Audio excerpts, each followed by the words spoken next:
সমগ্ৰ অসমৰ চাহ বাগিচাসমূহত অসম প্ৰদেশ কংগ্ৰেছ কমিটিৰ সভাপতি গৌৰৱ গগৈৰ নিৰ্দেশত পালন কৰিছে 1 ঘণ্টীয়া ধৰ্ণা কাৰ্যসূচী। কলিয়াবৰৰ চিকনি চাহ বাগিচাও ইয়াৰ ব্যতিক্ৰম নহয়।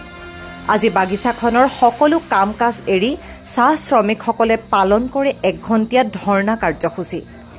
চাহ জনজাতিক ST মৰ্যাদা প্ৰদান কৰক, চাহ শ্ৰমিকৰ দৈনিক মজুৰি 351 টকালৈ বৃদ্ধি কৰক, চাহ জনগোষ্ঠীক ভূমিৰ পট্টা প্ৰদান কৰক, চাহ জনগোষ্ঠীৰ শিক্ষিত নিবনুৱাসকলক নিযুক্তি দিয়ক আদি শ্লোগানেৰে শ্ৰমিকসকলে বাগিচাখনৰ পৰিৱেশ উত্তাল কৰি তোলে। কংগ্ৰেছৰ এই নিৰ্দেশনা আৰু চাহ শ্ৰমিকসকলৰ প্ৰতিবাদক চৰকাৰে কিদৰে গ্ৰহণ কৰে পৰৱৰ্তী সময়ত ই হ'ব অতি লক্ষণীয়। News desk report any express. ভূমি পটা দিব লাগে দিব লাগে দিব লাগে এই জয় জ্বলিছে জ্বলিছে জ্বলিছে এই জয় জ্বলিছে জ্বলিছে জ্বলিছে এই জয় জ্বলিছে জ্বলিছে জ্বলিছে জবিন কাগজ ন্যায় দিব লাগে দিব লাগে দিব লাগে জবিন কাগজ ন্যায় দিব লাগে দিব লাগে দিব লাগে।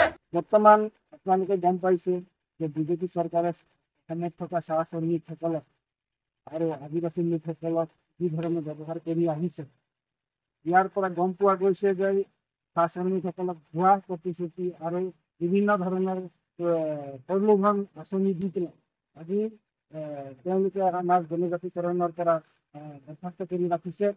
ইয়াৰ উপৰি আমাক তেওঁলোকে কৈছিলে যে চাহ জনগোষ্ঠীৰ লোকসকলক 6 মাহৰ ভিতৰত জনজাতিকৰণ কৰি দিম বুলি, কিন্তু তেওঁলোকৰ ইস্তেহাৰত প্ৰকাশ পাইছে, কিন্তু আজিলৈকে তেওঁলোকে চাহ জনগোষ্ঠীক আদিবাসী লোকসকলক জনজাতিকৰণৰ যি মৰ্যাদা সেই মৰ্যাদা প্ৰদান কৰা নাই। তাৰ উপৰিঞ্চি তেওঁলোকে তেওঁলোকৰ ইস্তেহাৰে আৰু প্ৰকাশ কৰিছিলে যে ভূমিহীন লোকক পট্টা দিয়াৰ ব্যৱস্থা কৰিব, কিন্তু আজি চাহ শ্ৰমিক অসমৰ চাহ শ্ৰমিকসকলে কোনো ধৰণৰ ভূমিহীন লোকক পট্টা দিয়াৰ ব্যৱস্থা তেওঁলোকে হাতত লোৱা দেখা নগ'ল। তাৰপিছত তেওঁলোকে কৈছিলে যে প্ৰতিটো বাগিচাৰ নিবনুৱা সমস্যা সমাধান কৰা হ'ব, কিন্তু নিবনুৱা সমস্যাও আজি সমাধান কৰা দেখা নগ'ল। তেওঁলোকে কৈছিলে তেওঁলোকৰ নিৰ্বাচনী ইস্তেহাৰত 2014 চনৰ যিটো নিৰ্বাচনী ইস্তেহাৰ সেই ইস্তেহাৰত তেওঁলোকে প্ৰকাশ কৰিছিলে যে অসমৰ প্ৰত্যেক চাহ শ্ৰমিকক যিবিলাক নেকি শ্ৰমিক ৰাইজ তেওঁলোকৰ দৈনিক মজুৰি 351 টকা তেতিয়া কৈছিলে। আজিৰ তাৰিখত আমি যিমান দিছোঁ 551 টকা বৃদ্ধি কৰিব লাগিব।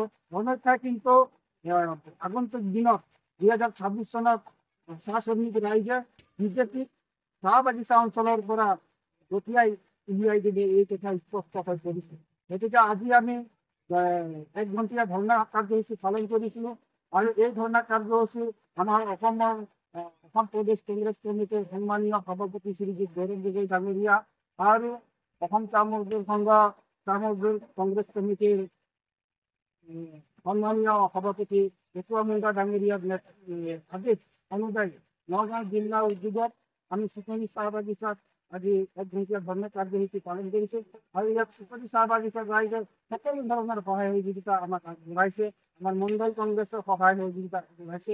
গতিকে সকলোকে আমি ধন্যবাদ দিছোঁ যে আমাৰ কাৰ্যসূচী সফল কৰিছে আৰু আমি আগন্তুক দিনত 2026 চনৰ পূৰ্বেই আমাক জনজাতিকৰণ লাগে, চাহ শ্ৰমিকৰ 551 টকা হাজিৰা লাগে, এই কিন্তু কথা আমি আজিৰ এই ভিডিঅ'ৰ জৰিয়তে আপোনালোকক উনকুৱাই দিছোঁ। আমাৰ কেন্দ্ৰীয় সমিতিৰ আদেশ মৰ্মে যিটো 1 ঘণ্টীয়া ধৰ্ণা কাৰ্যসূচী আমি চিকনি চাহ বাগিচা মোৰ নেতৃত্ব মই মণ্ডল কংগ্ৰেছৰ সভাপতি হিচাপে আজি আমি 1 ঘণ্টীয়া ধৰ্ণা কাৰ্যসূচী পালন কৰিছোঁ আৰু সকলো চিকনি চাহ বাগিচাৰ ৰাইজে আমাক সঁহাৰি জনাইছে, সহযোগ জনাইছে।